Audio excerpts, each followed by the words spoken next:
Vamos a continuar ahora con Alberto. Déjame eso. ¿Vale? Alberto, tengo el gran placer de presentarlo como compañero de fatigas de esta Escuela Internacional de Verano. Alberto Márquez, investigador predoctoral, nos va a hablar sobre la vida de las políticas públicas. Y, haciendo una breve introducción, Alberto es graduado en Historia y en Ciencia Política y Gestión Pública por la Universidad Rey Juan Carlos. Fue becario de JAE en el Instituto de Políticas y Bienes Públicos del CSIC y becario de colaboración en el Departamento de Humanidades de la Universidad Rey Juan Carlos. Ha realizado un máster en Democracia y Gobierno en la Universidad Autónoma de Madrid y actualmente es investigador predoctoral con una beca de formación del profesorado universitario en el mismo Instituto de Políticas y Bienes Públicos del CSIC, dentro del programa de doctorado de Derecho, Ciencia Política y Políticas Públicas de la Universidad Autónoma de Madrid. Su tesis versa sobre las políticas públicas autonómicas en materia de universidades y está dirigida por los profesores Laura Cruz Castro y Luis Sanz Menéndez. Así que, bueno, le cedo la palabra en esta última ponencia. Bueno, muchas gracias, Kiko, por la presentación. En primer lugar, bueno, pues me toca un poco cerrar el capítulo de ponencias, que no la mesa redonda, porque creo que lo más interesante es lo que viene después de esta ponencia. Yo he querido realizar una presentación cortita, porque la garganta no me ha venido acompañando estos días. He estado haciendo un pequeño esfuerzo para hacer las presentaciones y las mesas como las tendríamos preparadas, pero yo creo que el ratito que tengo que estar con ustedes hablándoles, aguantaré. Además, he querido preparar una presentación que podría ser perfectamente una clase de políticas públicas, porque no es un tema demasiado conocido por la mayoría de las personas que están en el día a día, en nuestro día a día, que es un elemento que nos acompaña en todo momento. La política pública es algo que nos acompaña en todo momento. Pero yo les quiero plantear esa dicotomía. Por un lado, es algo que es consustancial a nuestra vida social, porque en la vida social y política está determinada por las políticas que los gobiernos y los gobernantes diseñan para después implementar y que nosotros actuemos a través de ellas. O sea, que están provocando a través de sus acciones que las nuestras sean un poco distintas. Y por otro lado, tenemos la dicotomía de que les voy a plantear también cuál es nuestro enfoque analítico. Esto hubiera encuadrado muy bien, y yo diría que incluso mucho mejor en las ponencias que estuvimos realizando el viernes sobre ciencia política. Y también viene muy al hilo de lo que estuvo explicando ayer Paula con el plan de igualdad. Es decir, todo esto es un mismo enfoque de estudio. Dentro de la ciencia política tenemos varios enfoques de estudio, desde el Estado, las instituciones, a los actores y el comportamiento político, y las políticas públicas es una de esas modalidades.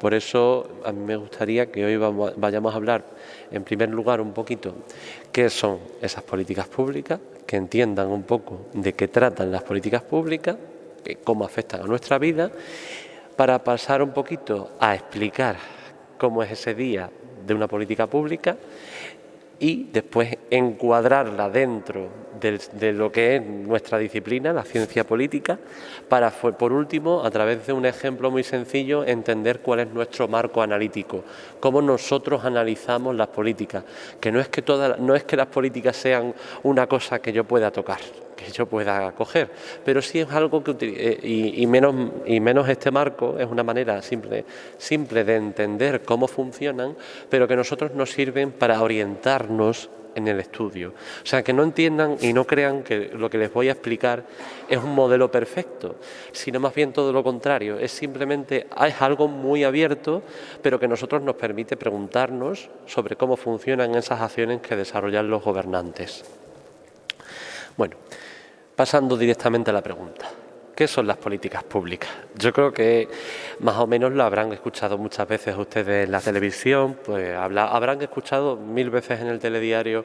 La política de exteriores últimamente está un poquito complicada porque las relaciones con Marruecos están en el peor momento, o la política económica de nuestro país ha cambiado porque hemos introducido unos fondos europeos.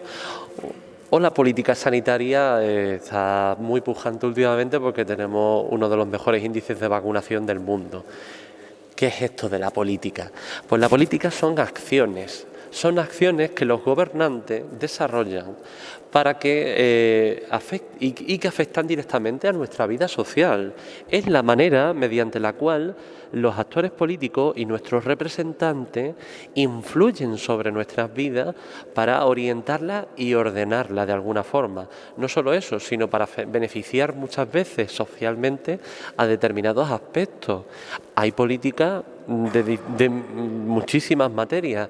En nuestro país podríamos decir que tantas como ministerios, y la política surge además de un elemento muy esencial, de lo que nosotros pensamos, de cuáles son nuestros problemas. De ahí surge la política, no surge de la nada. Porque todo lo que tiene que ver con la política pública y todo lo que tiene que ver con esta política tiene que ver con los temas de conflicto. Por eso nosotros tenemos que darle una salida a través de unas instituciones que utilizan sistemas mayoritarios, porque obviamente en la política hay un elemento consustancial a su existencia, que es el interés. En este caso, el interés público. ¿Y cómo definimos nosotros el interés público? A través de elecciones y con el voto de los representantes en el Parlamento, en las asambleas autonómicas, en los ayuntamientos. Son las personas que representan nuestro interés en esos lugares, que son los lugares de decisión. Pero es así, es tal cual. Nosotros cuando vamos a votar, no vamos a votar pensando en qué va a votar mi vecino, o qué es lo mejor para mi vecino, sea quien sea, por mucho que yo lo quiera. A lo mejor lo quiero muchísimo, o lo que quiera mi hermano. Yo quiero mucho a mi hermano, pero a lo mejor él vota una cosa y yo voto otra. ¿Por qué? Porque al final es algo muy personal. Tanto el voto como el interés es algo muy personal, y lo que estamos manejando aquí son muchas veces intereses. Pues para mover ese interés hacia algo público es como generamos las políticas públicas. ¿Y qué es importante en el día a día? Pues muchas cosas. Primero, para llegar aquí, hemos dicho de quedar a las 9:30. Antes no existía un sistema horario único. Antes las ciudades se guiaban por el horario solar. El horario solar que también fue una política pública, por así decirlo, en la época romana, era algo que se modificaba en función de la ciudad donde nos encontramos, porque si tuviéramos que guiarnos por la hora solar, aquí ahora mismo serían las 12:15 y en Murcia serían las 12:30. O sea, sería muy distinto. Eso fue una política pública, introducir a raíz, por ejemplo, esto se hizo, por ejemplo, por la necesidad de establecer horarios estables para los ferrocarriles, para saber cuánto tiempo se tardaba de ir de una ciudad a otra, cuando teníamos más velocidad suficiente, porque antes los viajes se calculaban por jornadas. Pues eso es un ejemplo, las horas. Pero luego, por ejemplo, los consumos que llegan hasta nuestra casa también son una política pública. Si nos hemos duchado esta mañana, si hemos encendido la luz, todo ese torrente de agua, de energía, todo llega a través de medios públicos y son servicios públicos en muchos casos. Por ejemplo, quien transporta la energía es una empresa pública, Red Eléctrica Española. Y normalmente, y en este caso, en el pueblo de Fregenal, por ejemplo, quien transporta el agua también es una empresa pública, Promedio. Son todo elementos, empresas, materias, porque esa es la palabra, materias de interés público. ¿Y por qué son de interés público? Porque nosotros lo hemos considerado así con nuestro voto, no por otra cosa. Simplemente, nosotros con nuestro voto hemos elegido unos representantes, y esos representantes han decidido que esa es la manera de actuar en función de su programa o de lo que era el interés general para ellos. ¿En qué más? En el precio de los alimentos. Existe un impuesto sobre el valor añadido. No solo eso, existen hasta aranceles interiores y exteriores. existen elementos de mucho tipo. Es que hay muchas maneras de actuar en la política. No solo es una ley, una norma, como por ejemplo la del uso horario. No solo es dar un servicio, como llevar el agua hasta las casas. También con los impuestos. Eso es una manera de actuar sobre los ciudadanos. Podemos hacer muchas maneras de regular la vida con los impuestos. No solo, por ejemplo, en el consumo. Fíjense, también simplemente con el consumo nos podríamos quedar con un buen ejemplo. Los productos de primera necesidad tienen un impuesto reducido del valor añadido. ¿Por qué? Porque se entiende que todo el mundo tiene que consumir. Y hay debates continuos en los parlamentos sobre cuál es el tipo regulador de esos impuestos reducidos y cuáles son los elementos que se introducen en ellos. Pero también puede ser una manera de coercibir o de penalizar determinados usos a la ciudadanía, como por ejemplo cuando introducimos un impuesto a los carburantes, que son perjudiciales para el medio ambiente. Todos esos elementos son maneras de actuar sobre nosotros. Nos están haciendo actuar de una manera. ¿Por qué? Porque son cosas que son conflictivas. Porque si cada uno tuviéramos que decidir a qué hora tenemos que quedar aquí, si cada uno tuviéramos una manera de orientarnos por la hora, si alguien viniera de otra ciudad, no podría saber a qué hora llegar a Fregenal porque tenemos un uso horario distinto. Si no tuviéramos una empresa pública que llevara el agua hasta nuestras casas, tendríamos que ir a la fuente como hacían nuestras abuelas a por el agua, o como hacía mi padre incluso. Si no tuviéramos un impuesto sobre la renta, no podríamos redistribuir la riqueza de la ciudadanía entre unos y otros. Pero es que eso va más allá, va a los transportes públicos, va a esto que llevamos puesto ahora mismo en la boca para que no nos contagiemos entre nosotros porque nos encontramos en una epidemia mundial. Y va a este lugar en el que nos encontramos ahora mismo. Este lugar ha sido entendido que debe ser recuperado por administraciones a nivel nacional, local y autonómico. Y tenemos financiación en este lugar pública de una diputación provincial y de un ayuntamiento local. Es decir, todo esto, toda nuestra vida, el mismo lugar y esta misma presencia de que estamos aquí ahora mismo, está tocado por las políticas públicas. Todo en la vida de la política pública es nuestra vida. Nosotros somos parte de ese desarrollo y nosotros como sociedad estamos concretamente todo el tiempo ejerciendo eso que es la regulación, que va mucho más allá de la regulación, que los actores políticos influyan sobre nosotros. Por dar un par de definiciones un poquito más técnicas, me gustaría rescatar la que se considera una de las básicas, me gustaría sobre todo destacar a este autor, que es Aaron Laswell. Es el creador de este enfoque de estudios de políticas públicas. En este caso nos dice el autor Laswell que las políticas públicas son las decisiones gubernamentales que se componen de dos elementos interrelacionados: objetivos y medios políticos. Es decir, ¿qué es lo que buscamos? ¿Qué queremos hacer? Eso es muy importante. ¿Qué es lo que queremos hacer? Primero el político, sobre todo el director público, porque es casi un cargo, y eso no va solamente en políticos como tal, no son siempre cargos políticos. Estamos hablando muchas veces de perfiles técnicos con responsabilidad política. Dentro de un ministerio, el ministro o la ministra es la persona visible, pero debajo de esa personalidad hay todo un gabinete más un montón de funcionarios de carrera de primer nivel que con cargos de libre designación política que se encargan de decidir cuáles son esos objetivos. Los objetivos se definen de arriba para abajo, es decir, porque la responsabilidad al final y sobre todo la legitimidad del gobierno nace de una persona. el presidente del gobierno, por ejemplo, en nuestro país. Y a partir de él se dirimen esas responsabilidades y esa legitimidad hacia abajo. Pero finalmente, muchas veces, la decisión quien la toma es el funcionario que está a pie de calle, porque la legislación se lo permite, ¿eh? Eso por ahí. Y luego tenemos una serie de medios. Yo tenía un profesor muy bueno en la Universidad de Granada que se llamaba Manolo Zafra.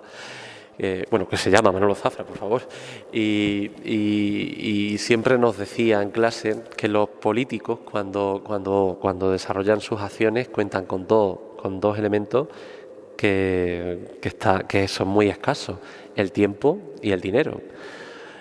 Los políticos, para desarrollar una política pública, la mayoría de hecho cuentan con un periodo de tiempo muy corto, 4 añitos. En 4 años tienen que diseñar, tienen que implementar y que tienen que hacer muchas políticas públicas. Y el que tenga suerte, si ha tenido la suerte de que le reelijan 8 y ya no digamos 12, pero bueno, hay incluso quien aboga por la limitación de mandatos, que en cierto sentido es un poco contraproducente, o no tanto, porque en el fondo la política pública quien más la tiene que evaluar son expertos. Los políticos simplemente establecen esos objetivos que les decía al principio, y luego los medios con los que tienen van más allá, por supuesto, de este tiempo y de este dinero.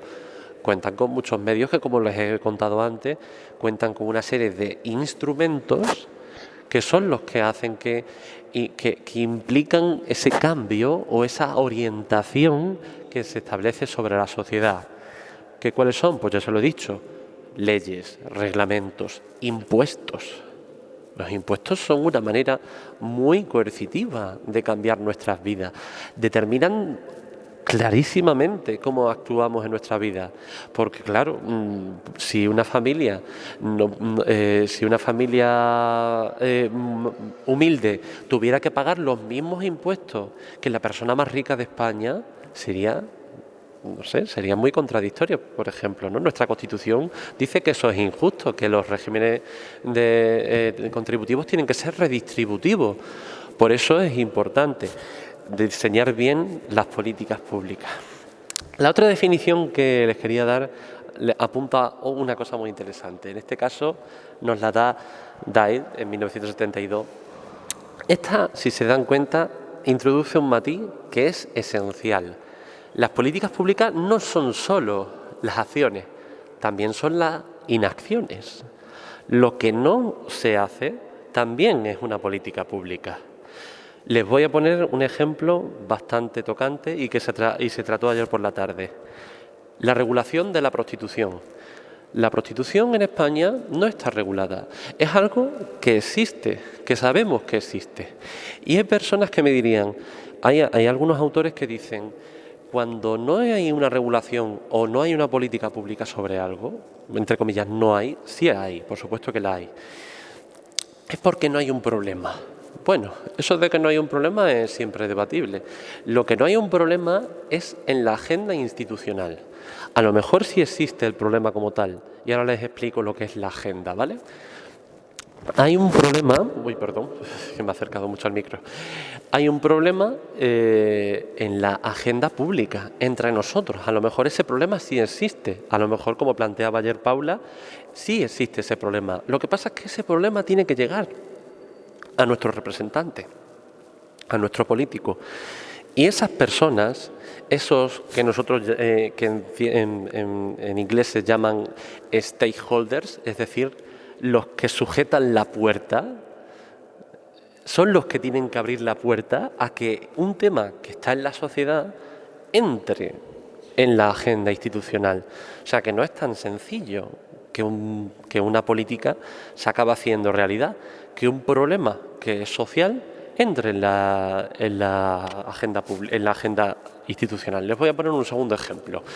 En la crisis de 2008 se planteó un problema consustancial. Se desahuciaba a familias sin ningún medio y dejándolas directamente en la calle, a la calle, nada más. No había ninguna solución habitacional, no había nada. Y apareció una plataforma de personas, la plataforma de afectados por la hipoteca, que decidió que eso no podía ser así e introdujo por ejemplo, a través de una iniciativa legislativa popular, que es un elemento que permite nuestra Constitución para llevar al Congreso de los Diputados una nueva normativa. ¿Por qué? Porque es que hasta entonces no había sido ningún problema esto del alquiler y lo del impago de las alquileres o de las hipotecas. Es que trabajábamos con la misma política pública de vivienda, concretamente de alquiler, desde el año 1906. No se había cambiado la ley desde entonces. ¿Por qué? Porque no hacía falta, no había un problema. La gente no perdía su casa porque se había hipotecado o porque no podía pagar el alquiler. Al aparecer ese problema en la sociedad civil entiende que eso es un problema y concretamente a través de plataformas, por ejemplo, yo creo que este es un ejemplo muy bueno sobre cómo la sociedad civil puede influir sobre la agenda institucional, se llevó, por ejemplo, a través de la vía más directa, que es la iniciativa legislativa popular. Les digo directa por decir de alguna manera, pero yo les diría que es imposible. Necesitan a todos los habitantes de la provincia de Huelva para hacer una iniciativa legislativa popular. 500.000 firmas, que no son nada fáciles de conseguir.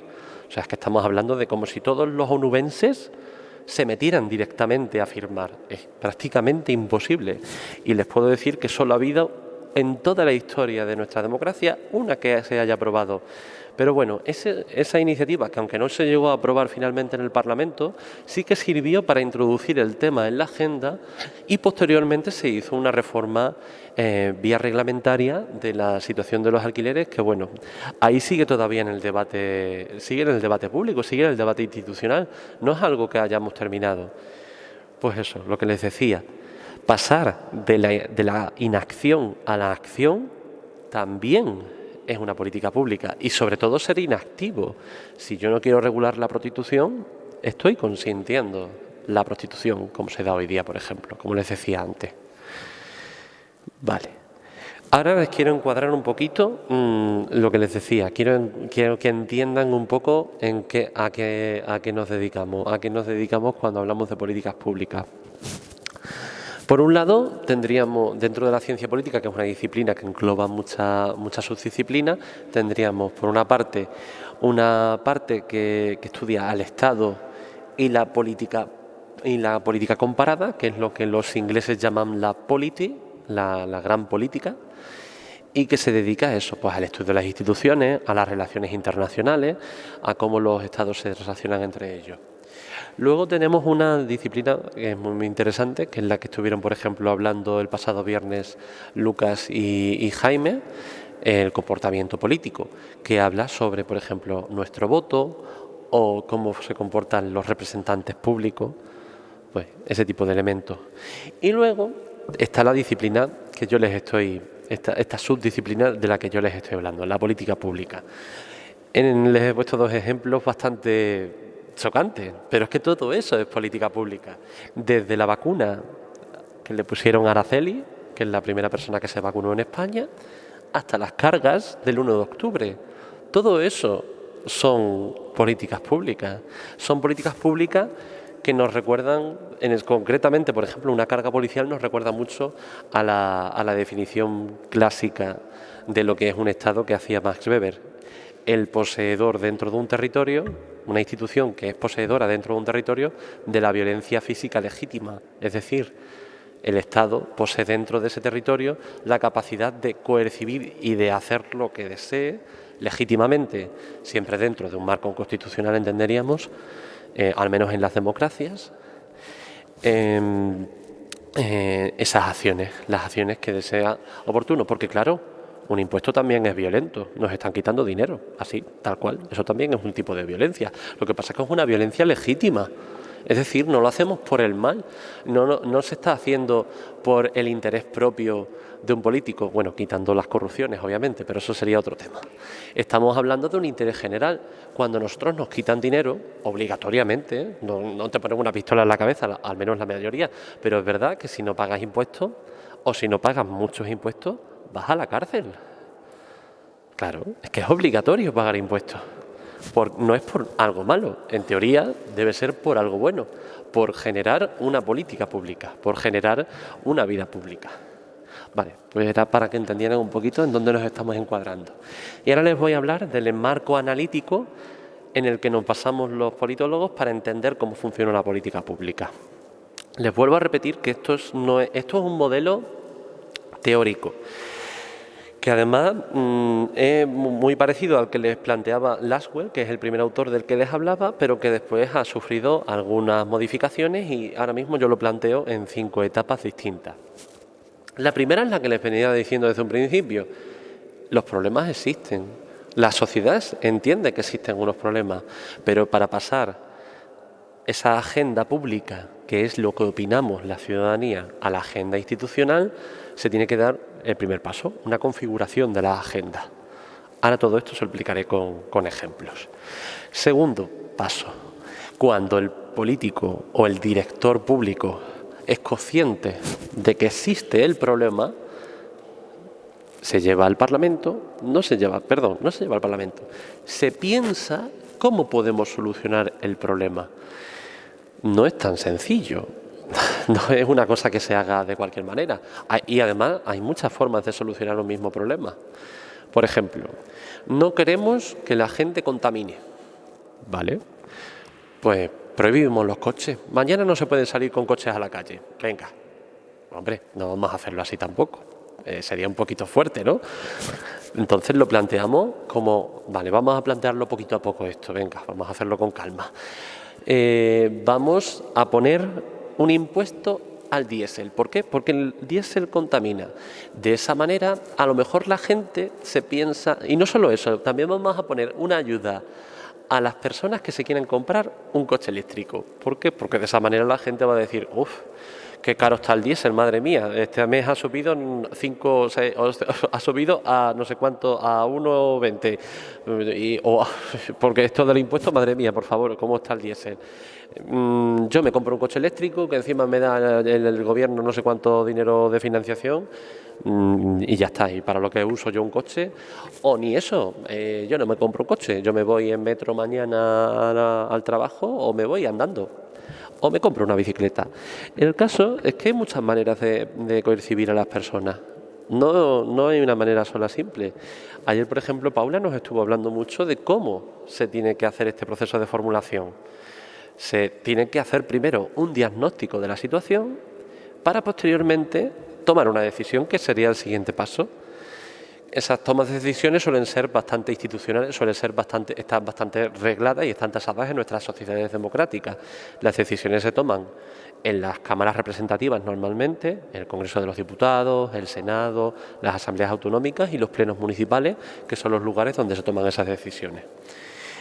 Y luego pasamos a la siguiente fase, que es la que, en un neologismo muy curioso, se llama de implementación. La implementación o la implantación, para que lo entiendan ustedes, nosotros utilizamos más el término implementación porque es el término apropiado para esto, porque no solo implica que lo pongamos en marcha, sino que mientras que lo ponemos en marcha tenemos que hacer un seguimiento de la puesta en marcha, que es algo muy importante.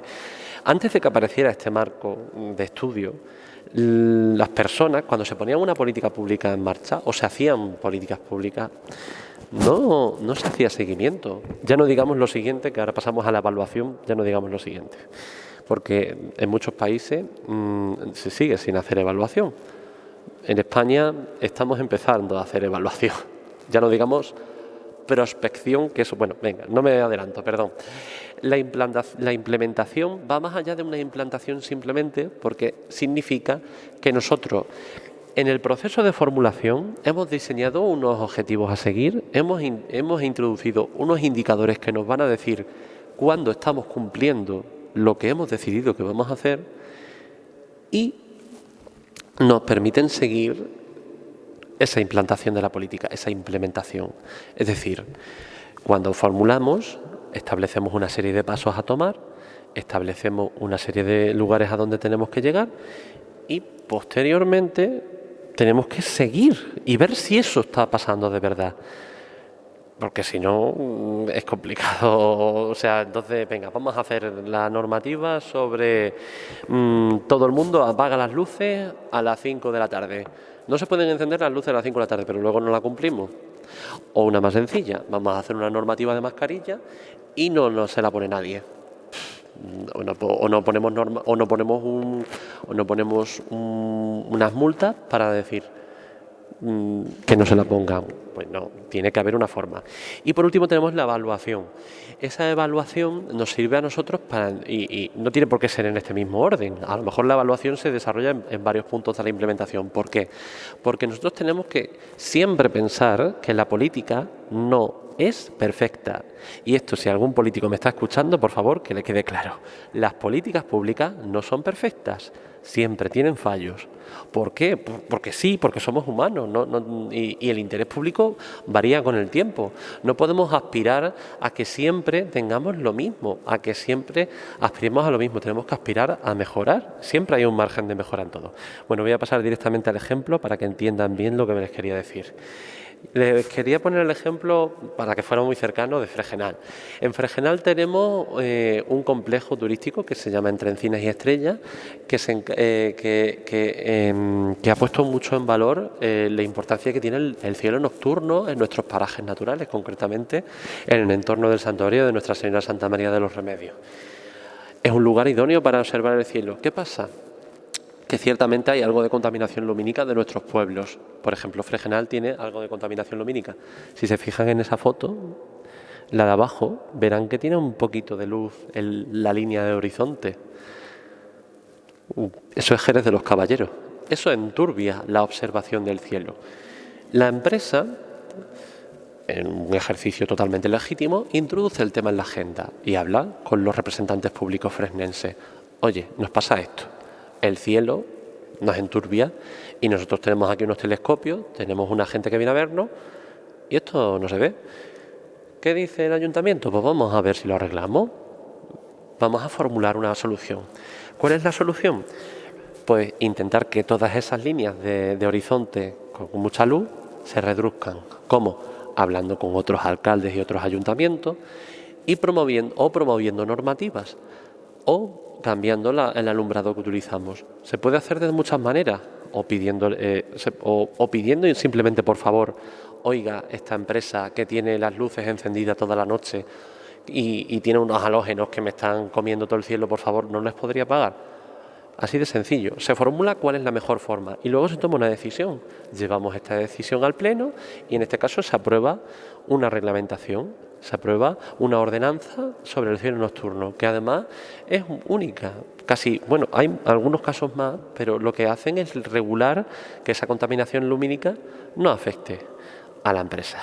Se implementa la medida, salen medios de comunicación.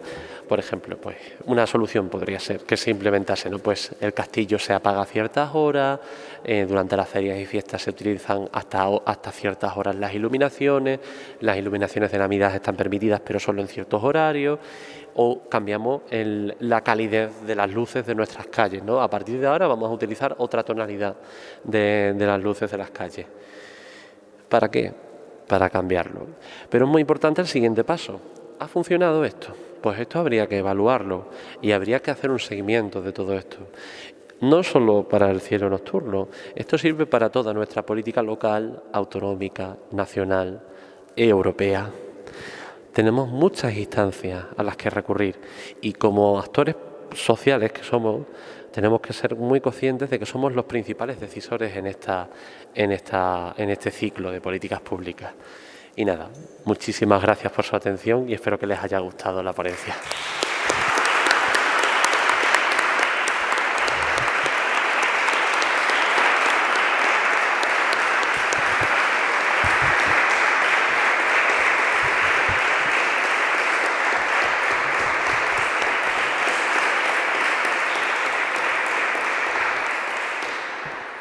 Bueno, un tema más que interesante. No sé si alguien del público quiere hacer alguna pregunta. ¿Sí? Sí. Voy a quitar esto.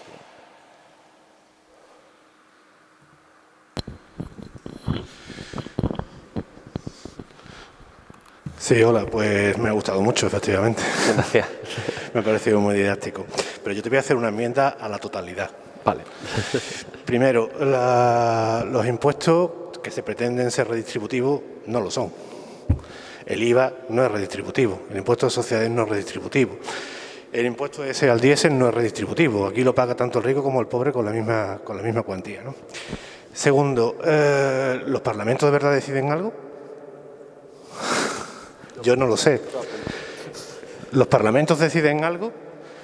¿O la decisión política se toma en otras instancias que no es precisamente el ámbito de diálogo público? Es decir, ha quedado sometido o reducido básicamente a un lugar donde ya ni siquiera se dialoga, sino que se discute entre posiciones verdaderamente enfrentadas. Tercero, ¿no te parece peligroso que sean los tecnócratas los que tomen las decisiones? Has hablado de la tecnocracia, ¿no? Eso es lo que Sanders llama la meritocracia, en la que son los universitarios los que toman las decisiones y son precisamente los que se favorecen frente al resto o la generalidad de la población, que queda descartada de la toma de decisiones.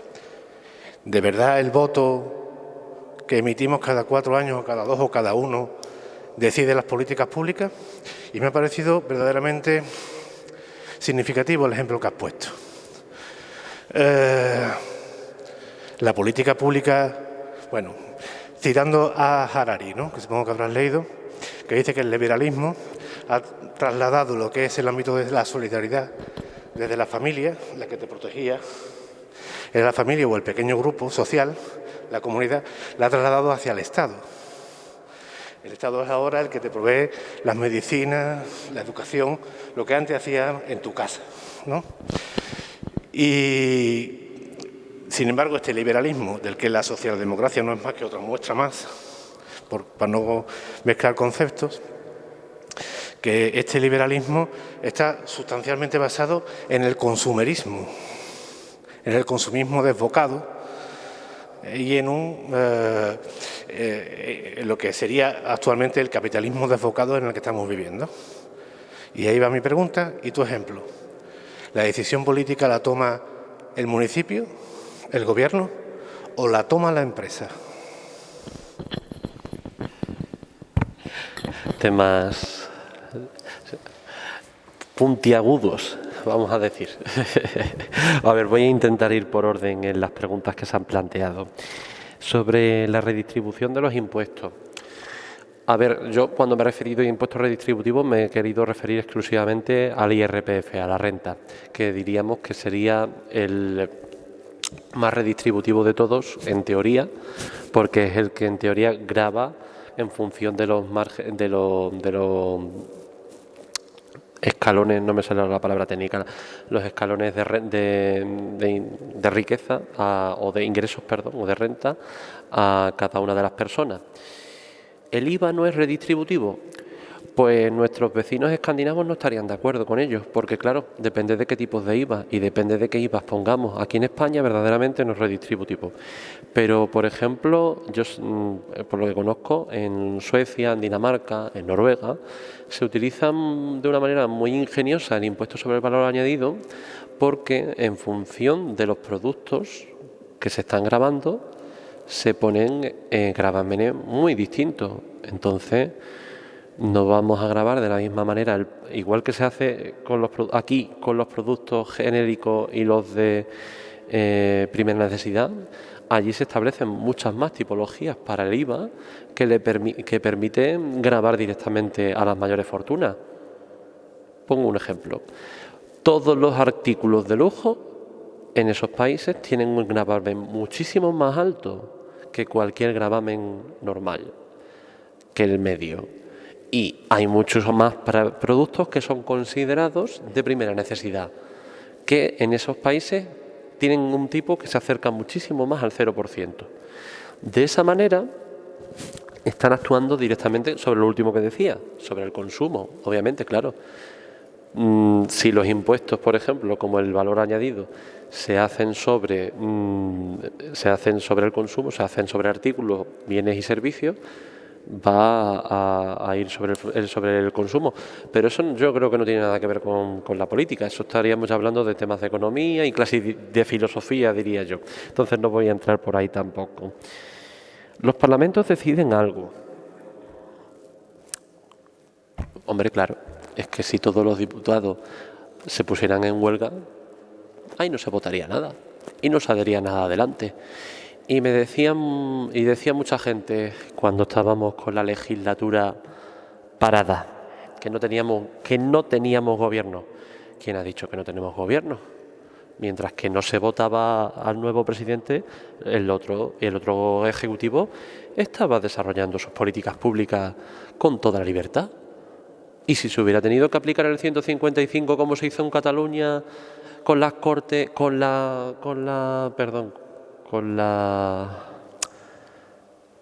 Diputación Permanente del Senado, se habría votado. Y si se tiene que votar el estado de sitio con las Cortes, con la Diputación Permanente, se vota. O sea, el gobierno siempre actúa y las Cortes funcionan. A lo mejor los ciudadanos tenemos una visión muy limitada de lo que son las Cortes. Yo no sé si algunos de ustedes siguen las ponencias y las comisiones parlamentarias que se emiten en el Congreso a través del canal de YouTube. Ahí se toman muchísimas decisiones sobre el contenido de nuestra legislación, sobre el contenido de los reales decretos que se votan en el Congreso de los Diputados. Obviamente, todos esos políticos están asesorados por personas técnicas y por personas expertas, porque claro, no podemos pretender que nadie sepa de todo. Es que entonces, ya no digo un científico, es que nadie puede saber de todo. Un presidente del gobierno no puede saber al mismo tiempo de vacunaciones y de cómo se construyen las carreteras. Es imposible. Nadie en el mundo puede ser así. Nadie. Por eso, que haya personas técnicas que asesoren, cuidado la palabra, asesorar a los políticos es siempre positivo, y cuantos mejores cuantos más, no digo mayor número, mejores técnicos, mejor asesoradas estarán esas decisiones. Pero que estoy segurísimo que la última decisión la tienen nuestros representantes. Pues ahí tenemos muchos ejemplos. En la última pandemia, por ejemplo, el uso de la mascarilla. Al principio los asesores decían, esto no debe de ser así, y hubo políticos que decidieron una cosa y decidieron que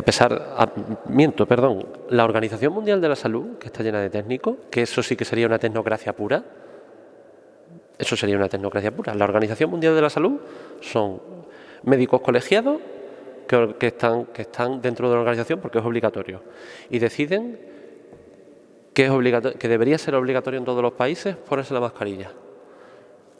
Y sin embargo, en este país se decide un criterio totalmente contrario. No es obligatorio al principio. En un principio no fue obligatorio. Luego cambió el criterio. Cuando siguió la OMS exigiendo, venga, por favor, pónganla, que sí. Y al final lo cambiaron.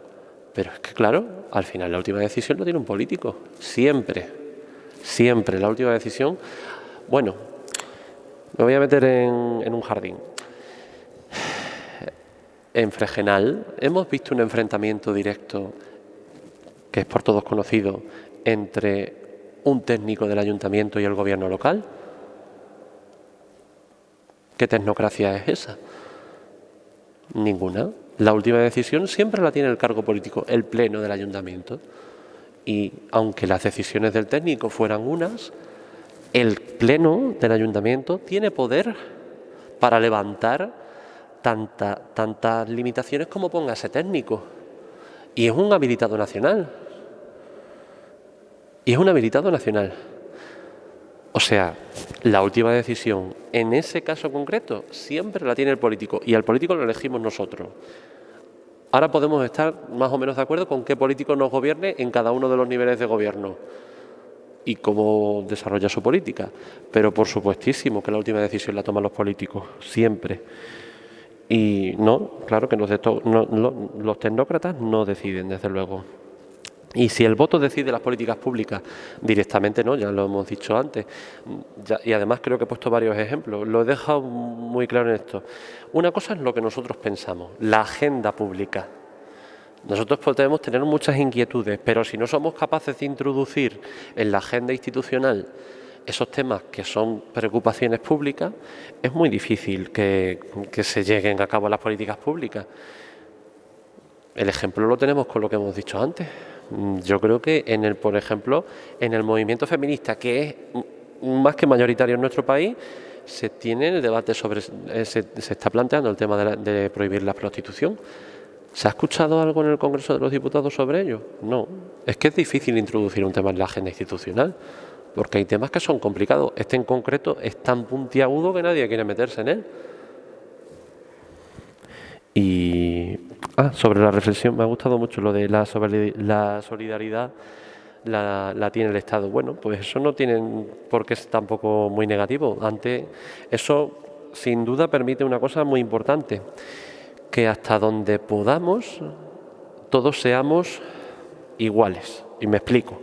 La equidad del Estado, o la equidad a la que en teoría tiende el Estado, o a la que está llamada constitucionalmente las administraciones públicas, nos dicen que cada uno tendrá en función de lo que necesite. Si tuviéramos que irnos a la solidaridad de las familias como teníamos en los años 50, en los años 50 tampoco había pan. O en los 40, mi abuelo pasaba hambre. Es que estamos, claro, pero no había ni pan, ni seguridad social, ni vacunas para todos, ni nada. No había sistema de vacunación, no se nos podía... No, es que el Estado haya asumido la solidaridad y que yo no estoy tan de acuerdo con que la solidaridad haya desaparecido del mundo familiar. Que el Estado haya asumido un papel protagonista en nuestras vidas nos permite a nosotros ser mejores personas. Que haya personas y que haya instituciones que se encarguen, por ejemplo, del cuidado de las personas mayores, no tiene por qué ser nada malo. Que haya una ley de la dependencia en España es algo malo. Yo diría que todo lo contrario, es algo muy positivo, que permite a muchas personas seguir, por ejemplo, y uniéndolo con el tema del feminismo. Las mujeres siempre han estado obligadas a cuidar de sus mayores.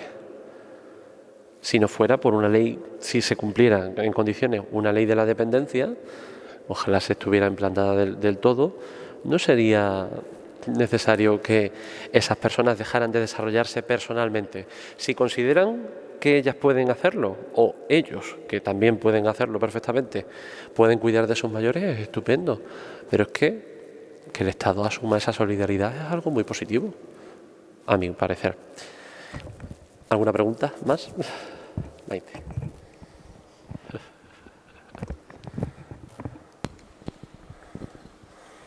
Yo quería preguntarte, Alberto, estábamos hablando de las políticas públicas.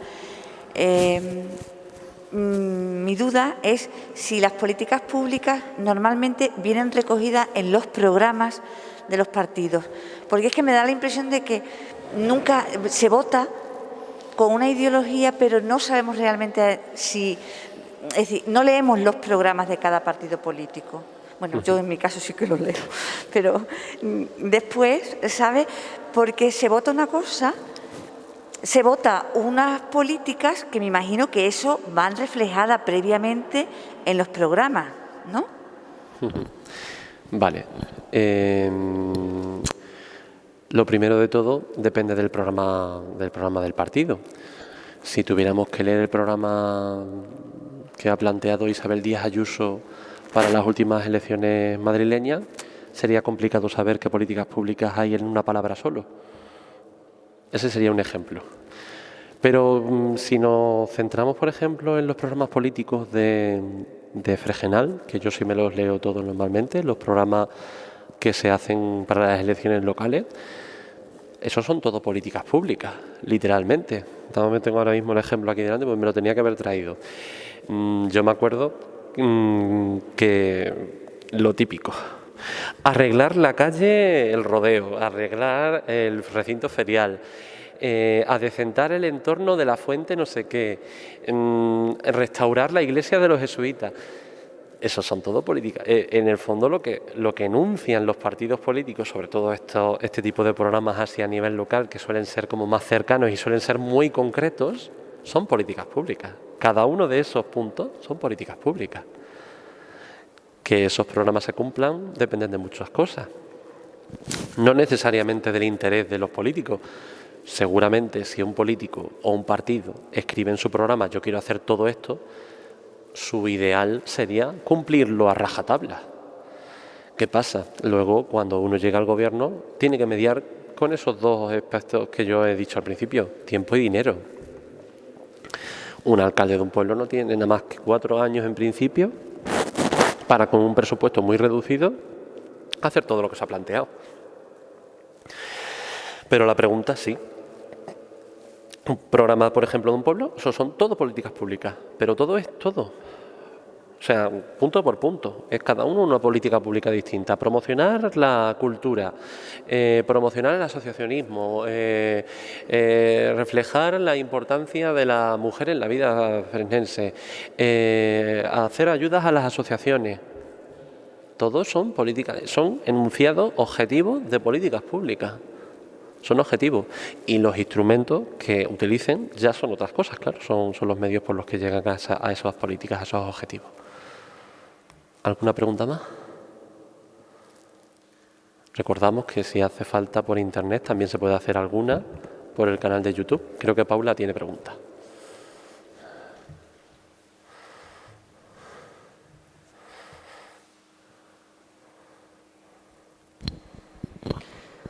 En primer lugar, gracias Alberto por la ponencia. Yo creo que, bueno, te agradezco que hayas... Gira un poco el altavoz que no escucho bien. Ahora. Que hayas acercado la visión de las políticas públicas y el desarrollo de las mismas, que a veces pues es desconocido. Porque se habla mucho de las políticas públicas, pero realmente creo que hay actores que no se tienen en cuenta y simplemente quería como introducir al tema ya expuesto precisamente esto último que estabais comentando, los actores que tienen que ver con el proceso de la política, los escenarios heredados y el liderazgo público. Porque es verdad que se habla mucho del liderazgo privado, pero no tanto del liderazgo público. Y quería introducirlo para ver si lo puedes desarrollar un poquito más, porque quizá esto, junto con el escenario heredado de los gobiernos y de ese cortoplacismo al que nos vemos abocados y que tiene mucho que ver con si se cumple o no se cumple una política pública o con las promesas electorales, y esto está estrechamente ligado a este liderazgo que requiere de una vuelta, de una reflexión y de un análisis. Simplemente eso, y agradecerte de nuevo acercar hoy pues el gremio de la ciencia política y del trabajo que hacen muchos politólogos y politólogas. Gracias, Alberto. Muchas gracias, Paula, por la pregunta.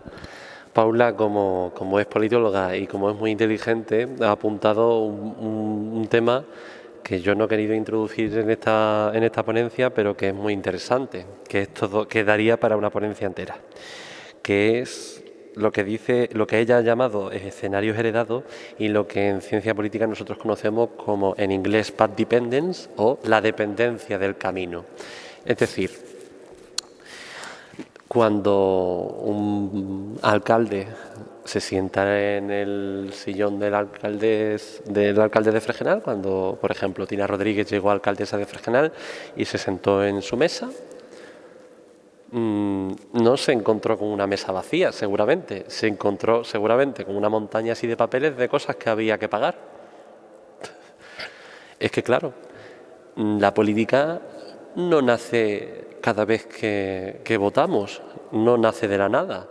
La política se hereda todo el arrastre que llevamos detrás, y muchas veces es más difícil, como decía muy sabiamente mi padre, mantener las cosas que hacerlas nuevas. Es muchísimo más complicado, y prácticamente todo el esfuerzo del Estado y de todas las administraciones se centra en mantener lo que ya existe. En ese ciclo, dejar que siga rodando y rodando y rodando y rodando, porque eso no se apaga. Porque llega un gobierno nuevo a la presidencia, no significa que se deje de abrir los centros de salud, ni las escuelas, ni los centros culturales, que no se atienda a las personas que van a las oficinas del empleo. Claro, ese aparato, ese leviatán que decía Hobbes, sigue teniendo que funcionar, no para de funcionar nunca. Y si cogemos el presupuesto de cualquier administración, de cualquier nivel, nos daremos cuenta de que el 80% del presupuesto de cualquier gabinete es el mismo. El mismo, digo, el mismo.